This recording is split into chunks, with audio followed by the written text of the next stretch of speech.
Okay, today we are joined by Shane Suzanne Parmely. Thank you, Shane, for joining us today. You are a candidate in the 79th Assembly District Special Election. Glad to have an opportunity to ask you some questions. And I'll just start with a brief intro for those watching. Shane is an English and art teacher at Bell Middle School in Paradise Hills, has been with San Diego Unified for a couple decades, active in the SDEA, and once ran for president of the Teachers Union and is a longtime community activist. And so Shane, thanks again for joining us. Thanks for having me. Yeah, let's just launch right into a question. To start off, why do you want to be an assembly member in the 79th district at this moment? And what do you think is the biggest issue in a district that's very diverse and also spread out geographically? So I like to write the question down so I don't get totally off track. And the top issue. So why am I running and what's the top issue for our district? Okay. I know a lot of people running for office take the question and then just pivot to whatever their talking points are. I usually try to answer the question being asked. So why am I running now? It's just sort of, to me, a natural progression for the work that I've been doing over the last decade, with the experience and knowledge that I've gained of how state legislation works, of the budget, because 40% of the general fund goes towards public education. And so through my teacher union work, I've been focused on that at the state level for about 9 years with my different committee work for CTA. I've participated in the national level with the National Education Association, with our representative assembly. We're the largest sitting Democratic body in the world with like 9,000 voting members in the same room. I understand how policy and legislation go hand in hand, how they intertwine. And it's been extremely frustrating as, you know, a single mom and a teacher and a community organizer, watching the disparity kind of at the state level, like, oh, we're doing this and it's going to help all these people. And it's like, well, where is it trickling down to? Where is it happening for us? You know, we had an economic depression. The federal government changed the definition for economic depression. So we call it a recession, but really we had a depression, and we've had this economic boom for the last decade. But it seems to have missed most of us here in 79, and it seems to have missed most of working Californians, period, in general. So there was a lot of wealth that was generated, and it didn't end up in our communities or, you know, affect our paychecks or, you know, lower our electricity rates. So I see how all the different issues play out for our community, which kind of is the top issue I see is equity. And it's how equity plays out in income levels, in access to healthcare, in housing being produced at all income levels, so that people working people, or honestly people who are living off disability, have a place that they can afford to rent. We see income in the disparities in law enforcement and how different groups of people are treated.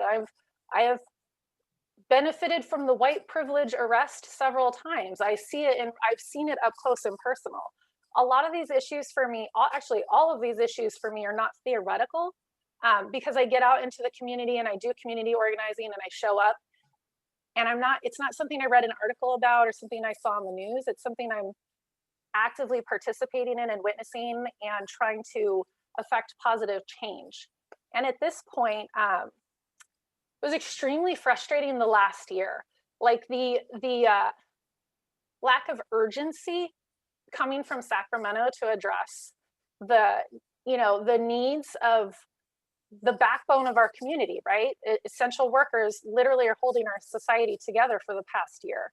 And COVID basically exposed all the economic hardships that the people who hold our society together have been experiencing for the last decade, and then exacerbated those issues. And not getting results out of Sacramento with push in for relief as quickly as it should have been for all of the members of our society, so that we didn't have people who had been working, you know, here for decades. They're here legally working, and then they're paying their taxes, but then when it comes time for needing safety net programs, they weren't eligible. And now we're finally seeing some legislation.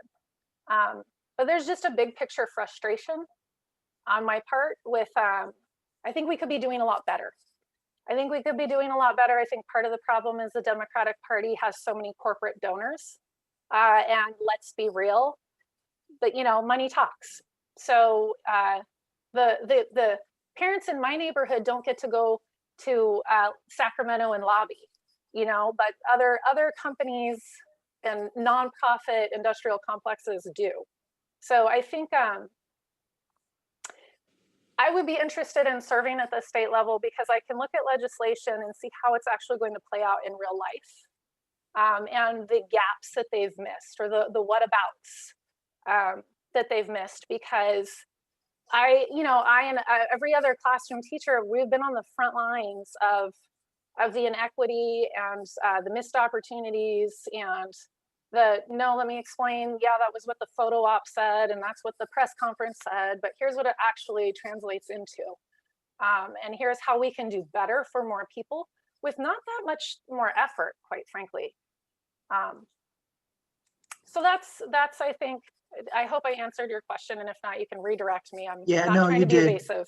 You did. I appreciate that. And you got into a lot of issues that we will explore in greater detail as we go on, and just a lot of issues to get to. So to the extent that you can keep some of your answers concise and on point would be great. That one was an open-ended question, so I'm not going to ding you for that one at all. But let me ask you a follow-up. Obviously, you're running to replace Shirley Weber, who has deep roots and been in the district a long time. What part of her record do you most respect? And how are you going to be different than her in Sacramento? And what ideas of hers would you advocate for? So, what I've discovered while I've been running is it seems to be a shock that union teachers and Dr. Weber have not gotten along. So obviously, like CTA and NEA, we are yes social justice, yes to Black Lives Matter, yes to police reform and accountability. We absolutely, we love all the legislation we've supported. Yes to Prop 16. Unfortunately, that didn't pass. Where we differ is, and also where we're the same is what we would like to see happen to improve the outcomes of our students. That we would like to see additional funding. We would like to see issues of inequity addressed at our schools, so that all of our students have the best, have the opportunity to to fully realize their potential. The difference is how we go about getting there. And so what I've realized is a lot of people don't realize that unionized teachers have been the brunt of the blame for why some kids are failing, and she's pushed for privatizing public education through the charter school movement. And the thing is, I just want to say, I'm a fan of alternative education. And when charter schools first started in California, I'm a fan. It's basically local control. It's the local families and the teachers saying, hey, district, you know what, we're going to do this. It works better for our kids. But what happened was the voucher movement was going along in California, and it failed. And when it failed, it pivoted into the charter school industry because that was a way you could make money. So there's lots of nonprofits, but it doesn't mean people aren't making money. It's just the structure of the company. So the push towards privatizing public education is the big difference. I believe we need actual public schools. It's I teach at one of the schools that has been regularly dragged in the press for the last decade, and there's a couple of different issues that are tied together on that. Number one is people use test scores. That is traditionally the use of it's test scores. Well, those kids scored bad, so that's a bad school.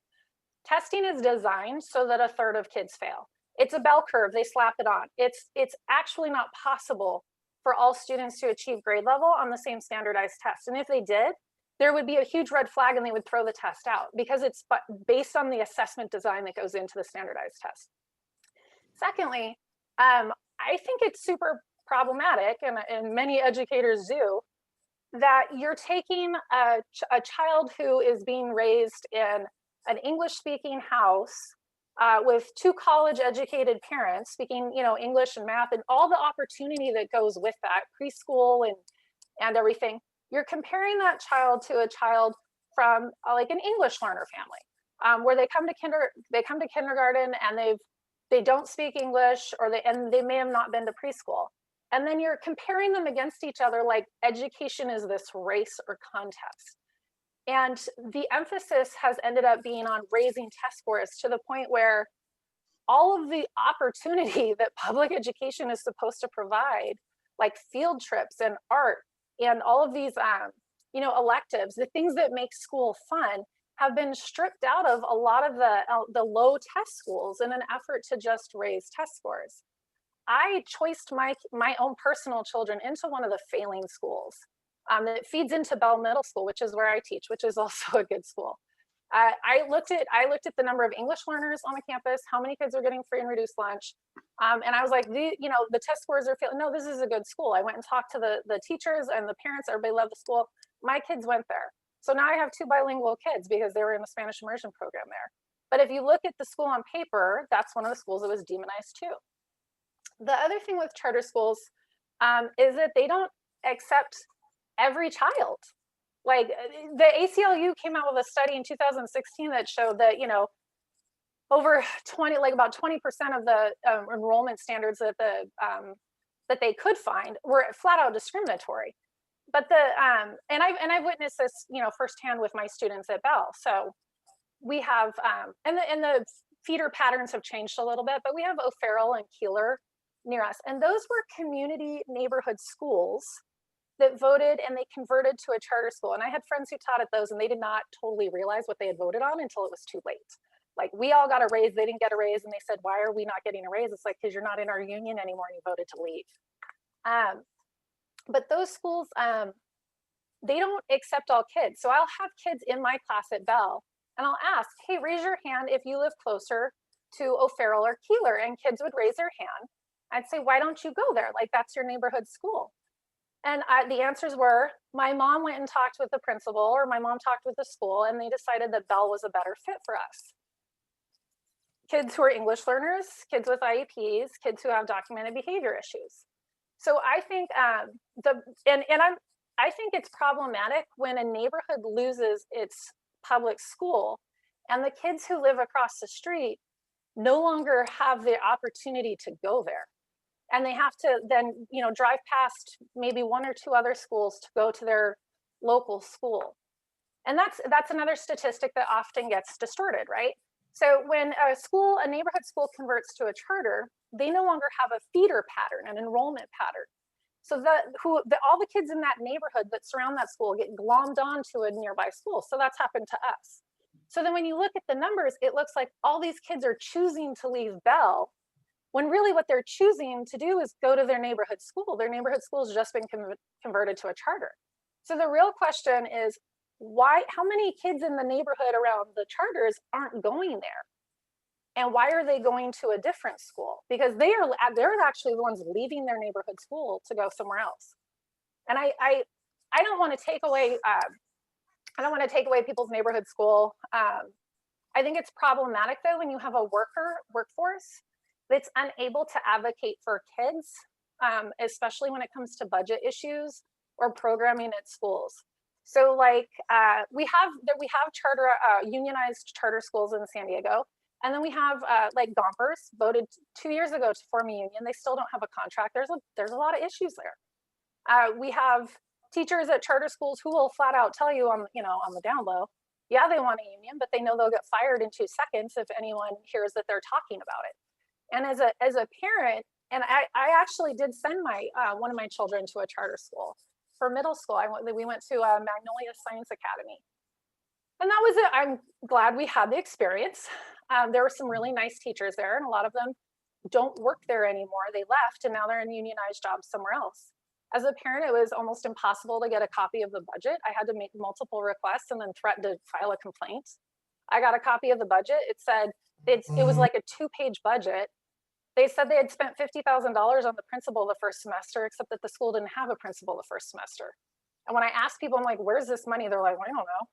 So I think the accountability and oversight issue is important to be addressed. And I think transparency in enrollment practices and unenrollment practices, like the attrition rate, is also important, because as a teacher at Bell, we get kids, you know, counseled out of charter schools all year long. There's the count in October where like the number count for the year, like here's your number of kids for the year. We're going to fund your school based on this number. And after that count, we always get kids who show up from a charter school all of a sudden, because they get to count that kid for the rest of the year, but they're like, you're going to go to school somewhere else. At the semester, we get kids who enroll who've been, you know, it's been decided that the charter school wasn't quite a good fit for them, and they come over and join us at Bell. And then right before testing, we get kids, and we got like 20 kids from one, and I won't name the school, but we got 20 kids in a matter of like 2 weeks from one charter school one year, right before testing. Let me ask you to hit pause on that. I want to open up to questions from the board, but we have some high level questions on schools for sure that we want to get to. Shane, I would like to ask you on that topic, and again, if you could keep your answer brief, because we have so many other questions to get to. Schools is a big issue right now. You know, when do we open schools? You're both a teacher and a parent. When would you like to see the schools back open, under what provisions and conditions? I want to see the schools open safely. I'm a fan of the 3-pillar program. It's, we need vaccines, we need to bring community spread rate down, we need mitigation. I got my first vaccine. A ton of teachers raced to go get their vaccines over the weekend. We need to bring community spread down, and I think it's super problematic when you have people saying we need to open schools, we need to open schools, and then you find out they've been walking around their neighborhood COVID positive, and they're the ones trying to shove their kid back in school. La Mesa is an interesting situation right now. And then, yeah, we need to make sure that we're not trapping everybody in buildings that use the same recirculated air. There are a lot of schools and classrooms that do not have windows that open. You know, do you want to go breathe that air all day? I think, to me, and that's what I've been saying this whole time, for people who are like, we need to reopen. I'm like, oh, are you willing to hold a birthday party at your house for 12 kids for 6 hours right now? Across the world, schools have reopened basically without problems. So the idea that the Democrats are the party of science isn't holding up on this one. Across the nation, once again, schools have reopened largely without problems. So I'm not sure what you're citing right now. I would love to see that in writing somewhere. So across the world, countries have closed down when they get 5 new cases, not 7 per 100,000. So I do like following what's happening around the planet. I had been warning my students a month in advance about a pandemic that was coming across the world and how countries were shutting down, to kind of try and prepare them for that, like to not be surprised. I think if you're only looking at local media, then you can just repeat what you keep hearing on the news. But the idea that all these schools have opened and there've been no problems, that is not supported scientifically. I didn't say no problems. I said largely without problems. And this reflects what the public health authorities say. So public health authorities are not researchers. They're appointed by political people. And everybody who's elected has an agenda. So I'm looking at what UCSD says. I'm looking at what actual researchers who are not trying to get reelected, what they say. And, you know, like, I have friends, it's San Diego. I have a friend who works in a testing lab. I have a friend of a friend who works in, who's, you know, been working on making the vaccine this whole time. I am friends with people who are epidemiologists at UCSD. I have a friend who is a science writer, a PR. Like, I'm paying attention to what the actual people working on this are saying, not the people who've been picked by politicians to then talk about it and interpret it for me. So yeah, we have over 500,000 people dead in this country. If we were dealing with shark attacks right now that had killed 500,000 people, and people are saying we need to go back in the water, open the beaches, open the beaches. I don't see that people would be doing that. I mean, I'm kind of watching all this happen. It's like the movie Jaws. Like, sure, it's safe. Just get a bigger boat. I don't know what to tell you. Thank you. Okay, so go ahead. You go, Matt. I was to say, as the follow-up, I'm not sure that the analogy holds, because it's not one big ocean or many inlets. It's a lot of, to Chris's point, there are a lot of schools that have opened, a lot of districts that have opened in a lot of countries.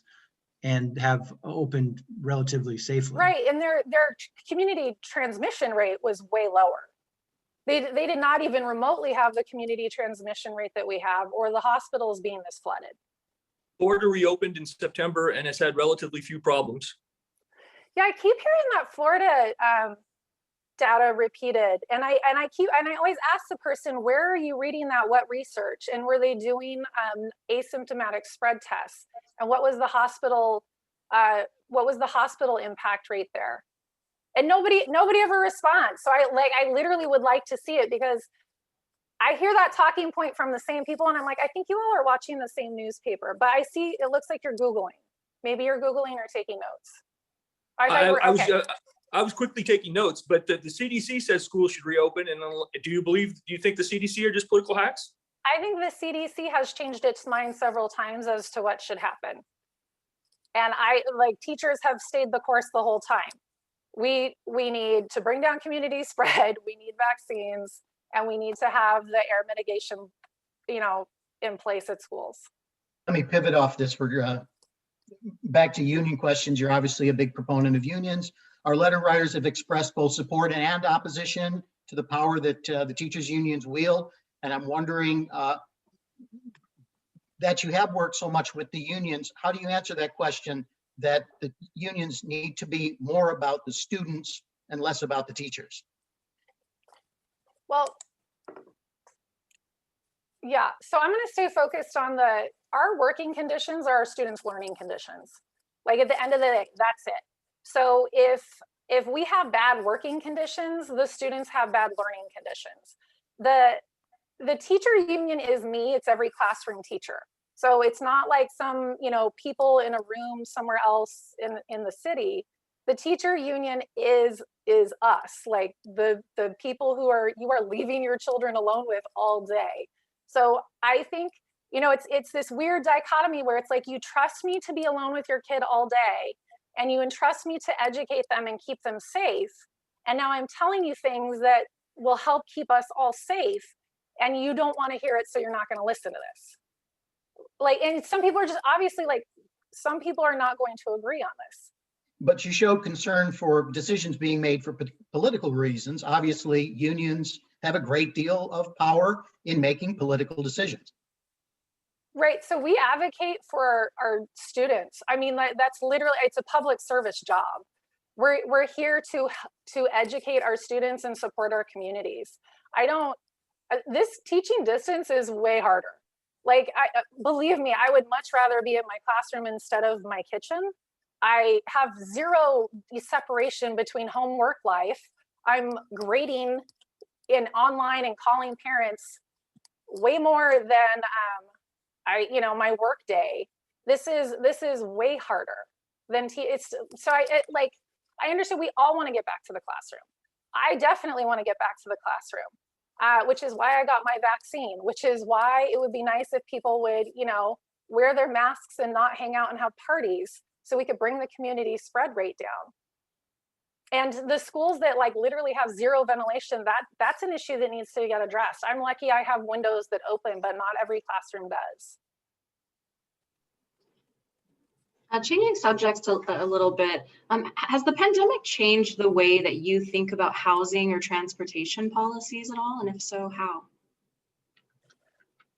I don't know that it's changed the way I think about it. I think it's just created an even more obvious sense of urgency. It's like, can we all agree that these are things that should have been addressed already, and can we do them now? So the fact that the 5th largest economy in the world has this many people being unsheltered should be an embarrassment. The fact that we have so many awesome scientists here and we're pioneering the way in so many different technologies, but we're behind so many other countries when it comes to implementing zero emission transportation, or having public transportation that's safe, easy, and cheap, or free. Because there's some cities that now in the United States that have free public transportation. And when you stop and look at who is taking public transportation, it's like, well, the goal should be that it's useful enough that everybody wants to take it, or that's like an actual viable option for people when they're thinking about going places. And right now, I don't think that that's the case. I think the kind of blind attitude, you know, like you have your blind spot, the idea that it's like for poor people who are going to and from work. And that's also a mindset that needs to change. And then additionally, if you have people who are relying on public transportation to get to and from work, and it takes them 2 hours each way, who is home raising their kids? Like, we want parents to be home. We want families to be home and have time together. So like, it's not, these issues are not siloed for me. They're all very completely interwoven. And that's, again, it comes back to the equity piece. We need housing for everybody. There is no reason we should not have housing for everybody other than a lack of willpower by elected officials to prioritize it. We have a lot of money coming in from developers in the real estate lobby. You know, every county has a regional housing needs assessment that's redone every 10 years. Ours is currently being redone right now in San Diego. And it says how many housing units we need built in each area for each income level. But then there's no enforcement mechanism or teeth to it. And it's really easy to buy your way out of that and then put it towards something that actually does not increase the number of housing units available to low and extremely low income people.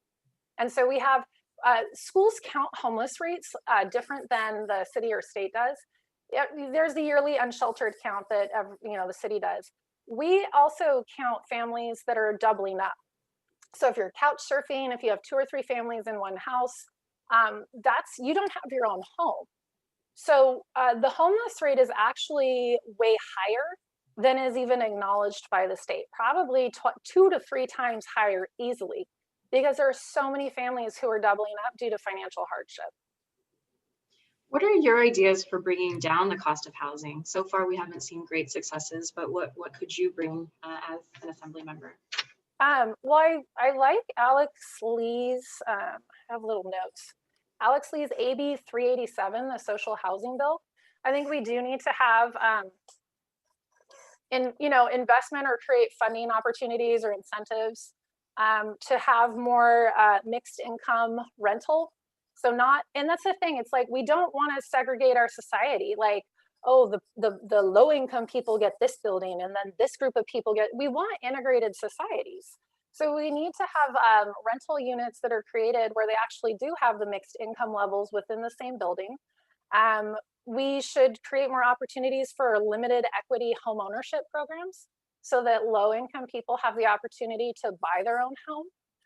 It's better for a community when people own their homes and have a sense of ownership in the community and the ability to know that they're going to stay there and not have a real transitory life. It's super stressful for the kids and extra work for the parents.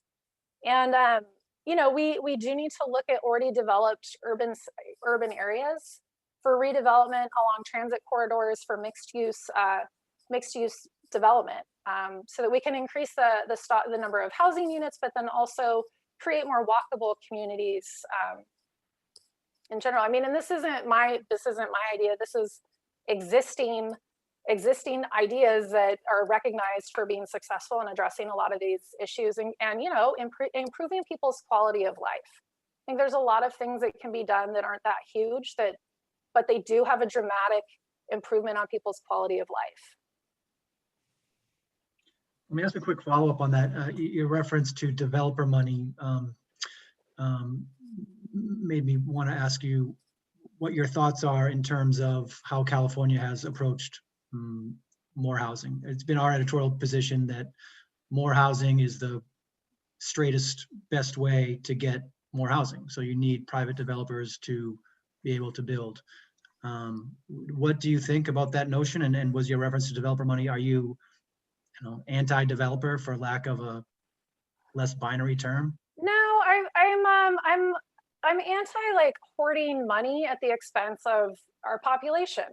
When it comes to development, sorry, I should have written this down. So it wasn't just about developer money. It was so building doesn't just, the theory that building more units has actually been disproven because we have models to look at in other cities where they've applied this. So I think it was Vancouver, Canada. They're like, we're just going to build a bunch of units And that'll bring down the cost of housing, and it'll increase the stock, and more people will have lower income units. And that's not what happened. Housing is the #1 investment in, well, it was like a year ago, but I'm assuming it's about the same because the market stayed or gone up. Housing is one of the #1 investments because the return is guaranteed, and it always increases, and it increases pretty quickly. So there are a lot, just in San Diego alone, there are a lot of units that are just sitting empty. And these are out of state or out of country buyers. These are investors that are buying property not for use, but to get a return on their investment. And so building more units in Vancouver did not produce that. It just produced a bunch of empty units that are sitting there that are investment properties that people are waiting to turn around and sell. So if you can't just build your way out of it, you have to be intentional. And this is, there's no industry that's going to say, yes, we're going to do the right thing out of the goodness of our heart at the expense of our own, profit margin. That's not a thing. I think I hear fiduciary responsibility thrown around a lot in a lot of different ways. So I think we are going to actually have to have enforceable or mandated inclusionary housing to make sure that when units are developed, that we actually do have the RHNA, the Regional Housing Needs Assessment, followed and implemented in our building of units. So The last 5 governors. Go ahead. The last 5 governors, conservatives, moderates, liberals alike, all say the main problem is the California Environmental Quality Act makes it too easy to block new housing. This is also the view of Scott Wiener, the liberal state senator from San Francisco. So that's the key to this issue, according to them, people from across the spectrum, not developers who won't follow regional planning orders. So, yeah, I'm not going to say I agree with every liberal or Democrat that's ever, been elected to office. I disagree with several of them on a lot of different issues. So I understand CEQA. You were referencing CEQA, right? Yeah. So I understand, and we cannot destroy our planet just to build more stuff. So I understand that CEQA, yes, it prevents you from just doing whatever you want for land use. And if we want to revisit the issue, then we can revisit the issue. But we might disagree on this. I believe climate change is real. I think that California actually does need to take environmentalism seriously, because, and I'm looking at the people I have children, and I want them to have California that they can actually live in and hasn't burned to the ground or from fires, and still has drinkable water. So I'm thinking for my grandchildren. And so, yeah, I do think we should defend the environment. The other thing about CEQA is CEQA has labor protections in it. So it protects workers, and it guarantees safety for people who are working on projects. And I think that we should have safe working conditions and living wages for people who are working and producing, building our society. I hope you weren't implying that we don't believe that climate change is an issue. I think everyone on this don't. call thinks that climate change is real. No, some people don't. Like that's just the reality. I've had to have that conversation with people in my family. It's like, oh, there's scientists on both sides. It's like, no, there's like 98% of scientists on one side and 2% on the other. There's not equal. No, we are advocates for fixes for this big mess that's an existential crisis. But I will say, we also think that CEQA needs some reforms, that there are ways to reassess that document so that we can have housing so that our kids and our grandkids can live in California. Right. No, absolutely. Like, and here's my thing. I'm a teacher. My teaching philosophy is revise this for a higher grade. If something's not working or we need to do a better job, then let's look at it. But that doesn't mean you just like give an automatic A, because that's easier than going back and re-examining something that needs to be improved. So I'm a big fan of improvement, and that is part of why I'm running. I think we can do better on a lot of these issues, and we should circle back on them to see what's working, what isn't working, and then come up with better solutions to actually produce the results we all say we want. Well, since you brought up the topic, give me some specifics of what do you think could be done to limit financial and environmental damage from climate change, and particularly wildfires in particular in our community? So I'm like, this is where I would need to pull up my document, because I will say, like, I am an environmentalist. I am a national park, state park junkie. I share the same birthday with John Muir. I am not an expert in this field, and I know some awesome people who are. So I know there's ladder fuel management, and there's different mitigations that we can put into place. Some of them are actually environmentally damaging, and we do not want to do them, although they sound really good when you hear about them. So like spraying, seeds, doing the crop cover type stuff of non-indigenous plants or non-native plant species, not a good way for us to go. But is it, because I'm active on the state level, I've had friends, who live in Paradise or Santa Clara, Santa Rosa, and people who've lost their homes or had, a large swath of their community burned down. So we do need to look at environmentally friendly ways to build and develop, but then also not have this leapfrog sprawl out into the backcountry in areas that we know are going to be, catching fire, and or make it difficult to deal with fire safety. And I'm not sure that I answered your question. I didn't write it down, sorry. That was fine. Okay. Yeah, sounds like it was answered. Let me ask you about, you talked about equity quite a bit, not only in the last 40 minutes, but obviously for many years. You're not kind of a newcomer to that issue in light of George Floyd, obviously. Earl McNeil in National City, for example, one example of something that you've been involved in that case was several years old now. So let me ask you, in light of what has happened in this country since the George Floyd killing, are there specific policy areas that you feel different about, or whose time has arrived that you would bring to Sacramento in terms of equity, whether it's law enforcement or some other area? We absolutely need to get rid of qualified immunity. That needs to go. And there are other states who've already done this, and there are other Republican states who've already done this. So we need to get rid of qualified immunity. We need to create a process. I just recently found this out. I'm a teacher, I can lose my credential. Doctors and medical staff can lose their license. Law enforcement officers don't have the same decertification process at the state level. So if you get fired for bad behavior, you just take your certification and go apply somewhere else. And that's not okay. That needs to be addressed. If you're somebody who's entrusted with public safety or health, like teachers and medical staff or law enforcement, there needs to be a mechanism to remove your ability to interact with the public in that way and to continue in that job path. We need to, the police basically get called for everything right now. There's just no one else to call. So when there's a crisis, people call 911, and it could be, the cat is in the tree. It could be there's a person having a mental health episode. It could be, a variety of things. But the problem is right now is we're only dispatching law enforcement officers, which I got to tell you, I remember a few years ago when I found out how long it takes to get certified to be a law enforcement officer. I was like, so my hairdresser has more training and hours required than somebody who carries a gun and can arrest people. And I think that's problematic. I think we should have better training.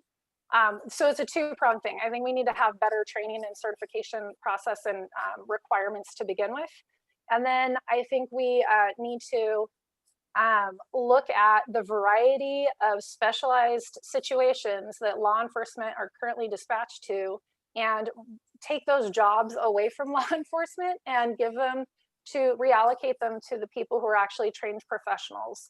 So homeless outreach workers, mental health professionals, social workers. We need to stop funneling everybody into the criminal justice system. It's, aside from the fact that it's a huge waste of life, and people lose so much just with one arrest. They can lose their job, which can result in them not being able to pay rent. It has this negative spiral impact on thousands of lives every year. We also have a huge waste of tax dollars. Like, this is how you want the money spent, to just put people in jail? I think 25% of the people, this is from Dave Myers a couple years ago, 25% of the people in our county jail that is paid for by county tax dollars are there basically because they're homeless. So there was just nowhere else to take them, or they're there because they got, they didn't pay their trolley ticket. So, they didn't pay for the trolley fare. They got a ticket for that. They didn't show up for court. Now it's escalated to an arrest warrant. Now they're in jail. And how much is that costing us for a $5 trolley ticket? Like, that's just a not wise use of our resources and our time. So inefficiency and injustice bother me. And I'm a single mom and a teacher. It's kind of like, how do why would we waste our time and money like this? Like, you must have more time and money than I do. So I think we should re-examine policies that are producing results that are not desired. And then regardless of what our political belief is, make changes. It's extremely problematic that a large portion of our population don't want to call the police. Like, that's an issue. Whatever your political beliefs are, there's a certain number of people who are afraid of police officers. We need to look at why, and we need to address that. Can I real quick, I just want to ask you on two specific issues that Shirley Weber was active in, and if you could just really keep your answers really, really concise in the interest of time. One is her use of force bill. Did you support that? Did you think it went far enough? I supported it, and then it got watered down, and then of course we still supported it. Yeah. But yes, I supported it. And on her reparations bill, what are your? It's a complicated issue. What are your thoughts on that? Do you support the task force? Do you support reparations? Yeah. Yes, I do. For African Americans specifically. Yeah. Okay. Thanks. Should candidates take money from police unions, and are Democrats in Sacramento too tight with police unions? I think candidates should take money from whoever they are comfortable with acknowledging that they are going after the money for. I personally am not going to take money from police unions. In general, I think the Democratic Party should not.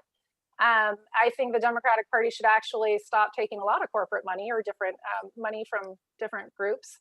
As far as the police union money, the example I like to use on that is in 2018, we were organizing with the Families Belong Together movement, right? We had the family separation issue going on. And we pushed, I was one of the organizers for the first Family Belongs Together rally and march here in San Diego. And we made it a non-negotiable that anybody who wanted to come speak had to renounce private prison money. They could not get up on stage and say, get their photo op and still be taking private prison money. And that ended up with a little embarrassing exchange for one of our Congress people, but we got people to acknowledge that. But not everybody was willing to at the time. And multiple groups in San Diego kept organizing around that issue. And there were a lot of, unpleasant conversations had. But a few months later, the Democratic Party did say, we're going to stop taking private prison money. And then about a year later, they passed a bill that said, we're not going to have private prisons in California anymore. So I think there is something to it when we say, who are you taking money from, and whose interests are you legislating with, in the back of your head? So for me, I always have literally our friends, our family, our neighbors, like who I interact with all the time. We should be prioritizing the people over the powerful and the privileged. Can I ask a follow-up? As a teachers union, a longtime teachers union advocate and someone who's involved with teachers unions, why then does that not apply to teachers unions? Why should politicians take money from teachers unions? So I think politicians should be able to take money from unions in general, because unions represent workers. Unions, corporate PACs represent shareholders and stockholders and people who want to make money. Unions represent working people who, we used to have way more of a middle class here in California. Right now, a third of the people in the state qualify for Medi-Cal. These are working people. So, with the decline of unions, we've seen a decline of the middle class in our whole country. So I think, yeah, absolutely. If a union is supporting somebody, and again, the union is the workers. The union is supporting somebody. They're advocating for a better working, better pay, working conditions, and benefits. And I go back to teachers, we're advocating our working conditions are your child's learning conditions. So that's class size, that's programs at school, that's you know, additional resources. And California is still like ranked 38th. Even when you would do the adjustments and stuff, we're like 38th in the country. We're the 5th largest economy in the world. Why are our schools so underfunded? When my parents were, you know, going to college, public colleges in California were free. Like that was part of what made California so awesome, and people would come here and companies would start their businesses here because we had this wonderful free public, you know, college institutions. But so your logic on accepting teachers union money but not police unions money, aren't police unions advocating for their working conditions too? Well, no, I'm not saying. So here's the thing: police, anybody should have the right to organize their own union. The difference I would say between the police and teachers is we're trying to educate people, and we don't arrest them and put them in jail. So there's a slight difference. When police, when we look at how police budgets get expanded and what that money is used for, it's for arresting more people or policing people more. And I would personally rather, you know, and they're advocating for that. I would rather see that money reallocated to social workers, mental health professionals, case managers, outreach workers to do the work, as opposed to growing the police, which then ends up with more people in jail. Thanks. I'll just ask my colleague, Christy, did you get the question that you wanted answered from climate change, Christy? Did you already ask the question that you wanted to on climate change? Andrew did the question on climate change. Okay, I'm going to skip to COVID, Shane, and just ask you to keep your answer brief because there's still some things that we want to get to. But the 79th includes hardest hit areas. Yeah. And there have been many disparities in these communities. What would you do differently than what has or has not been done in regards to the people that need it most? For the past year, number one, there should have been immediate stimulus payments that went out from the state of California to people that we've already identified as needing additional financial support. Number two, we should have done way better outreach. Like just within San Diego, I mean, Nora Vargas was translating and doing, you know, community sessions to help explain what was going on with COVID. There was a horrible job done in getting out information about COVID and safety measures in languages other than English. And then I think there, you know, we had a lot of people who did not, because of mixed immigration status, they did not receive a federal stimulus check for the entire family. Instead of like, oh, that one person didn't get their money, the entire family didn't get anything. And then we also had people who did not qualify for unemployment or social safety net benefits, even though they're paying taxes and working legally because of their immigration status. And that should have been immediately addressed too. I knew we have a pantry at my school, and I know how many of our families rely on additional food. And I thought the distribution of food, like the drive-through ones, it's like, well, that's nice if you have a car. I thought we missed a ton of people, and there was way too much reliance on mutual aid groups. I think it was a shame that mutual aid groups basically held our society together. Again, the 5th largest economy in the world. Use your money, buy the stuff, get it to the people. We shouldn't have people worrying about how they're going to feed their kids. Thank you. What do you think of Governor Gavin Newsom's performance, and would you support a recall? Sorry, I like that you used the word performance. What was the second part of the question? Do you support a recall? I don't support a recall, but not because I think he's doing a good job. I didn't support him originally. I have not been, I think I've probably been more pleasantly surprised with some of the good things that he's done than surprised or disappointed with the other stuff where it's like, well, so I think for him specifically, I think there's a lot of looking to the future for a presidential run. And unfortunately, I think there's a lot of decisions that have gotten made based on that, you know, for supporting or not supporting things. But no, people, it's a democratic process. People want to do a recall, you go right ahead. I've done one in my union before, I get it. But no, I'm not supporting it. That's not how I'm choosing to prioritize my time and energy right now. And what Democratic leaders do you look up to, both nationally and locally?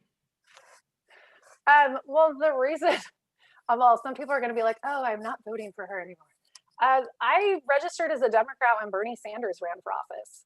I've not been a huge fan of the Democratic Party. I think it's been very problematic over the years. I mean, yes, I have voted for Democrats, not exclusively, but I have, probably the majority of Democrats over my, voting history. But I think the party is, as soon as you have corporate money in there, as soon as you have, big, billions of dollars, millions of dollars floating around, I think people kind of lose their who they prioritize.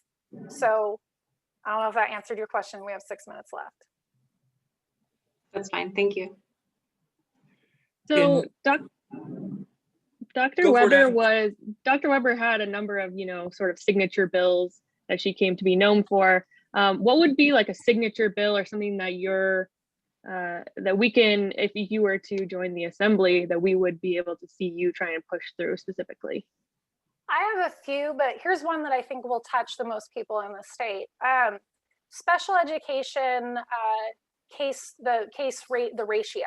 So the staffing ratio, the caseload, that's part of ed code. So the state has set like, here's the limit, the staffing ratio. But it was set at a time when special education teachers weren't also co-teaching or teaching their own class or like doing all this additional stuff. The system was designed a little bit differently back then. And I think we need to re-examine because right now you basically have to sue the district in a lot of places to get the services that are written into the IEP because the staffing isn't there.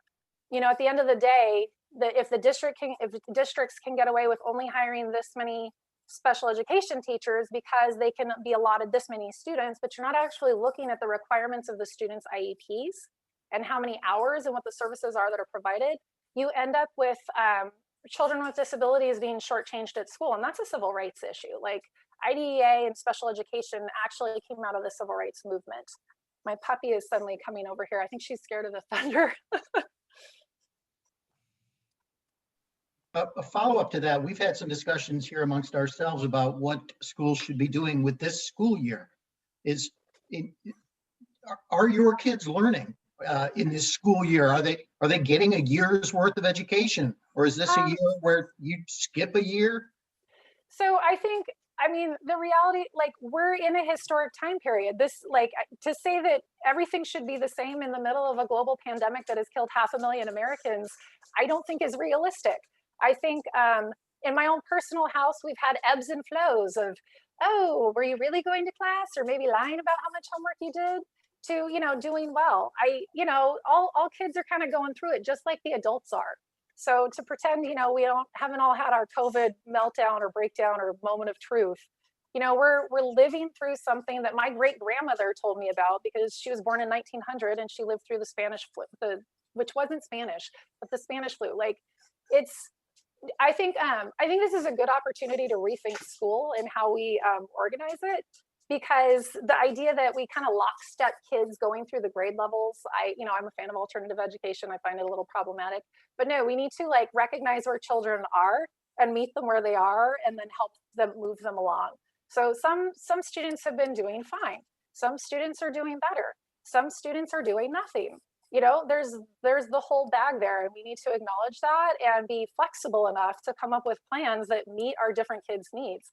And that's something that teachers are good at. If we're allowed to do that and make decisions on what's best for our kids, we actually can come up with some really good plans. But you also mentioned standardized testing, which is often the way people outside the industry look at it as a way to judge that sort of thing. So without using something like standardized testing, how do we decide which sixth grader goes on to seventh, which sixth grader gets held back?